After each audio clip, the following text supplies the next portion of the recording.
Political analyst. Mr. Nambiar, first to you, were you surprised at, how high profile this local election got, given, the top leadership of the BJP? Many of them were there campaigning in this election at a time when Delhi is facing the farmer protests. You had the Union Home Minister campaigning on the last day of elections in Hyderabad. There are two things, Gargi, in this. One is that BJP as a party, what we have seen in the past, is that takes every election very, very seriously. And whether it is a panchayat election to a parliament election, this party goes with the utmost seriousness and put its best from the point of view of a victory rather than just participating in an electoral activity. That is one part of it.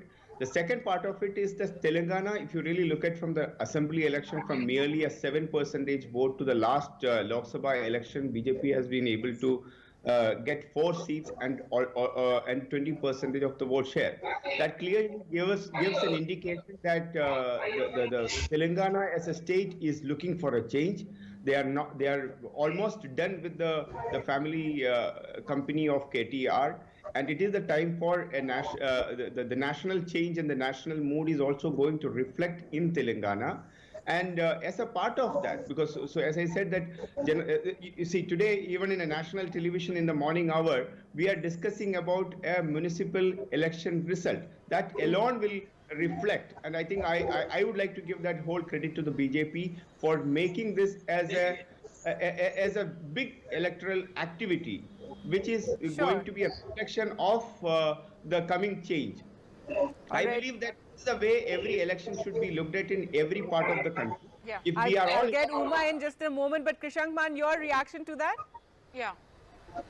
Gargi ji, you were standing with the Mr. Nambiar wants to say something. Go ahead. Yeah, Gargi, the whole narrative should be like this. There are 3 messages this election campaign had given it to the Telangana as a whole by the Bharatiya Janata Party. One is that the national party is here not just to participate in an election, but to rule the state and give the good governance what it's been providing in the center. One. And to send, second part is to send a message to all the existing the family businesses there, that is whether it is a KTR or whether it is a OIC and company, is that yes, here is a party which is now ready to take on to the Telangana and to come and talk about the development part of to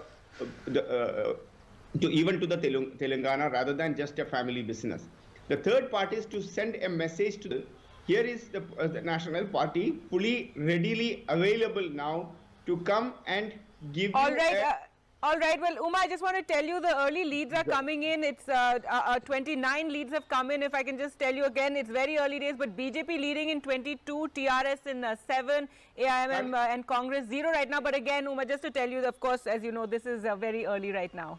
Gargi, I just wanted to tell you one point. Even if there is even if you go by the exit polls on the local exit polls which has come out, even if by the trend of the exit polls, even if the BJP is able to come to a 30 or a 40 seats, how just ask your the good panelist on the other side that how will he narrate that story of the victory of BJP, even if it is in the 40 seats, which is predicted by most of the exit polls.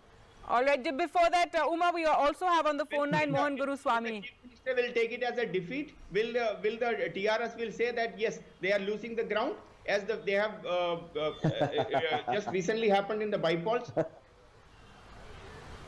Mr. Mohan Guruswamy, just a moment, let Uma just ask Mr. Mohan Guruswamy, even a 30 seat, if I can ask one final question.